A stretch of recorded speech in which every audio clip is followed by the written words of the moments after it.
Queridos, vamos lá. Abram, por favor, aí a página 29, tá? Da apostila de vocês. Vamos entender. Eu vi que o pessoal ficou com dificuldade, né? Então vamos lá. Começando, ó, nós estamos falando de Revolução Francesa, tá? A gente está analisando a característica social da França no período revolucionário. Como que era a sociedade, como estava a sociedade naquele momento em que desencadeou a Revolução Francesa, 1789, tá bom? Então vamos lá. Na página 29 tem uma charge aí, do autor desconhecido. É um folheto da Biblioteca Nacional, Paris, 1789. Isso deve estar exposto em algum lugar, no museu, na Biblioteca Nacional, como está aqui. Então, está escrito assim, ó, esperando que esse jogo termine logo, embaixo da charge, né? Essa charge aqui representa como estaria a sociedade francesa naquele período, tá? Então, o que pede para ser feito aqui, ó? Vou ver aqui, ó, textualmente eu vou falar. Acompanhe comigo, por favor, para você entender.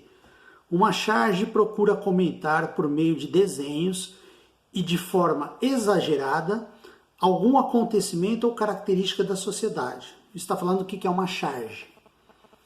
Vamos descrever a charge e encontrar o significado dessa imagem, tendo em mente que ela foi produzida na França em 1789. Ou seja, essa charge foi produzida na França no período revolucionário, ou pré ou durante a Revolução, tá? Então vamos lá. Então pede para você fazer no quadro aí, ó. Por isso que eu coloquei duas perguntas. Seria dos dois quadros, tá? Então, o primeiro, descrição de cada elemento da imagem. Então você tem que ver cada elemento da imagem e descrever. Vejam aí que tem 3 pessoas, tá? Então vamos colocar assim, ó, 1, 2 e 3, que nem eu sugeri na aula passada. Eu escrevi, coloque 3 itens. Então vamos lá. Primeiro, eu posso falar. Vamos falar do que está embaixo, que está carregando os outros 2. Então, é um senhor curvado carregando 2 pessoas nas costas. Além de segurar uma enxada e caminhar sobre um solo onde aparecem vegetais e animais. Correto? É isso que você interpreta na primeira figura aí. No primeiro item, vamos falar assim. Agora, do outro lado do quadro, significado dos elementos da imagem. Então, esse elemento que nós acabamos de descrever, de observar e descrever. O que a gente pode falar? Que a enxada significa o quê, galera? Que a enxada significa o trabalho na terra. Então, enxada é um instrumento que se usa na terra. É um instrumento da agricultura, certo? Então, tudo indica que esse senhor é um agricultor. Tem animais, essa presença de animais, de alimentos no chão, acaba reforçando essa ideia de que é um membro, um indivíduo do meio rural, um trabalhador rural, tá? E o trabalho agrícola é o que, pessoal? É a base da sustentação, principalmente naquele período, é a base da sustentação da população, comida. Se não tiver o trabalhador, não tem comida. Se não tiver o trabalhador rural, não tem comida, tá? Ou seja, isso indica que ele alimenta todo mundo, o trabalhador rural alimenta todo mundo, mas nem todos trabalham. Todo mundo come o que ele produz, todo mundo depende do trabalho dele, mas nem todo mundo trabalha, tá? Vamos lá. Os agricultores, então, carregavam os demais nas costas, tá? Então o senhorzinho aí, o agricultor, carrega os outros 2 nas costas. Beleza? Até aí tudo bem? Então vamos agora no item 2, tá? Lembra que nós dividimos em 3, né? Então item 2. Quem que é agora? É o segundo cara aí, o cara que está de roupa mais vermelha, avermelhada, com um chapéu com plumas, né? Com uma espada. Quem que é? Homem portando espada e chapéu com penas. Equilibra-se nas costas da pessoa curvada, uma pessoa que está curvada, do senhorzinho aí, que nós identificamos como lavrador, como trabalhador rural. E se segura em outra pessoa. Trazem coisas escritas no bolso, que não dá para identificar.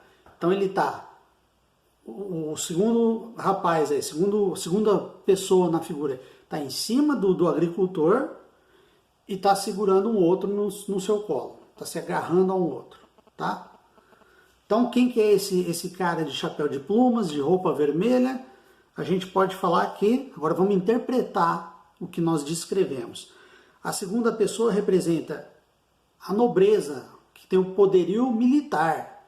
Lembra lá na Idade Média, quem que fazia guerra, quem que era cavaleiro medieval? Os nobres. Com o passar do tempo, os nobres foram perdendo esse poder, mas alguns ainda vão ter esses resquícios. Alguns ainda serão membros da guarda. Lembra que a nobreza que ocupa cargos de alto escalão no governo, então alguns são membros do exército, da polícia, tá? Sempre o nobre, principalmente os comandantes, os altos escalões. Então a segunda pessoa representa a nobreza e o poder militar. Os papéis escritos no bolso podem ser privilégios que recebem, como as pensões, os direitos que tem assegurado. Lembra que a nobreza tem direitos, tem pensão, né? Recebe muitos altos cargos, trabalham pouco ou não trabalham, tá? Tranquilo? Então nós falamos da base, que é o agricultor. Imagina a pirâmide, nós falamos da base, agora nós estamos falando do meio, que é a nobreza, e agora nós vamos no cume, na ponta da pirâmide. Então vamos ver a terceira pessoa. Então coloca aí, 3. A terceira pessoa tem o quê? Um abdômen proponente, assim, né? Um abdômen inchado, né? E carrega o que no peito? O que tem no peito dela, galera? Uma cruz no peito. Tem uma cruz no peito, o cara de azul aí.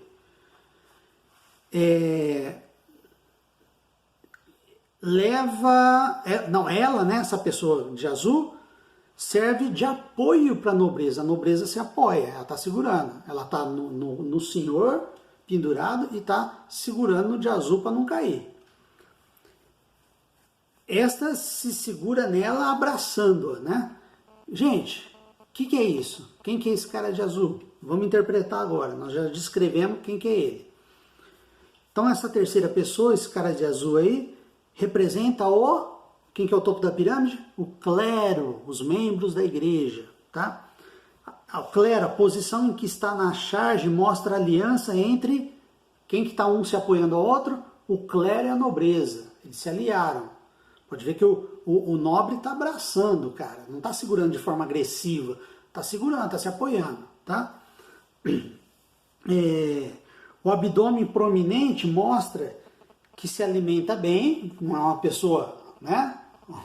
Peito estufado, a barriguinha, mostra que ele se alimenta bem de quem? Do trabalho do camponês, tá? Conseguiram identificar isso? Então, qual que é a resposta aí? Essa que eu falei. O primeiro é o que tá, vamos de baixo para cima. O agricultor, que seria o terceiro estado. Junto com o agricultor você tem a burguesia e o trabalhador urbano, que vão ser chamados de sans-culottes. Tá? Esse é o terceiro estado. Representava 96% da população.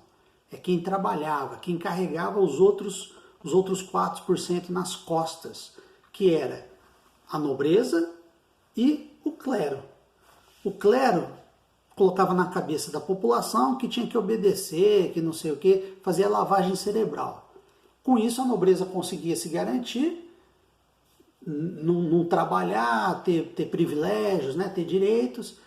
Isso fazia com que essa lavagem cerebral que o clero fazia na base da pirâmide não permitia que ela se rebelasse contra aquele estado de coisas, contra aquele estado em que as pessoas que não trabalhavam tinham todos os benefícios do mundo e eles que trabalhavam, eles que carregavam esses dois grupos nas costas, não se rebelassem.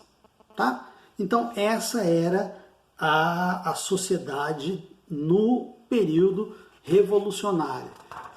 Primeiro estado, clero. Segundo estado, nobreza. Terceiro estado, camponês, burguesia e sans-culotte, tá? Percebam que no terceiro estado você vai ter rico e pobre. Num primeiro momento, na Revolução Francesa, a burguesia, que são os ricos, eles vão usar os pobres, porque os pobres são a maioria, para fazer a revolução. Então eles prometem liberdade, igualdade e fraternidade. São ideais iluministas que eles usam na Revolução Francesa. Liberté, égalité, fraternité, em francês. Tá? Eles vão prometer isso para o terceiro estado, para todos. Mas depois que eles conseguem derrubar o absolutismo, depois que eles conseguem derrubar a nobreza, o rei, a burguesia se rebela. Ela quer liberdade, igualdade e fraternidade para a burguesia, para ela. Tá? Então ela usa o povo, ela usa o trabalhador rural, ela usa o sans-culotte, porque precisa de gente para derrubar o rei. Consegue derrubar o rei. Depois que eles conseguem derrubar o rei, que eles conseguem acabar com o antigo regime, vamos falar assim, aí a burguesia mostra a sua cara. Tá? Usou o trabalhador, usou a população e ó, pé na bunda dela e vamos agora dominar. Isso vai ser no período napoleônico. O que eu falei na outra aula? Período napoleônico, quando Napoleão garante as conquistas da burguesia, principalmente da alta burguesia, garante aquilo que eles fizeram na Revolução, aquilo que eles queriam na Revolução para a burguesia. Então Napoleão é a consolidação da ordem burguesa. Beleza? Vão guardando esses temas, tá? Vão guardando esses termos, melhor dizendo. Tranquilo, pessoal. Espero que vocês tenham entendido. Então vamos fazer o seguinte, ó. Eu vou falar e vou escrever, tá? Vocês vão ler agora a página 30 e fazer a tarefa 6. Pessoal, não vai fazer a tarefa sem ler a página 30, senão não adianta, senão você não está fazendo tarefa nenhuma, tá? Aproveita que você está em casa, aproveita que você tem oportunidade, aproveita que você está tendo os professores trabalhando, que teu pai está pagando escola. Vamos se esforçar. O estudo, o primeiro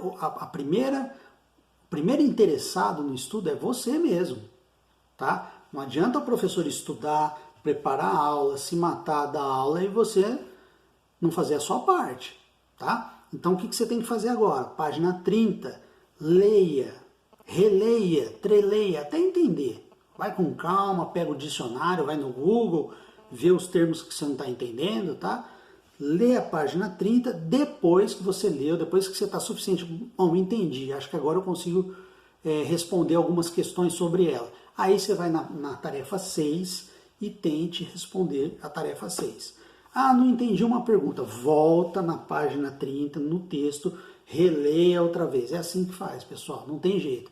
É ida e volta, até você conseguir fazer, tá? E na próxima aula a gente continua, avança na matéria e eu faço a correção da página 6, tá? Então, se esforcem, eu quero ver vocês aí, se esforcem, vamos para frente que nós vamos passar por essa aqui e sem prejuízo ao conhecimento, isso que é muito importante, você não pode ter prejuízo no seu conhecimento, você tem que continuar com compromisso, com dedicação, com disciplina para você estudar, senão, ó, você pode ter a melhor escola, os melhores professores. Se você não fizer a sua parte, você não consegue.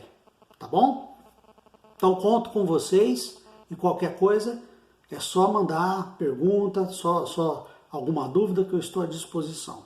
Tá? Estou aqui estudando, preparando as coisas por vocês. Um abraço, meus queridos.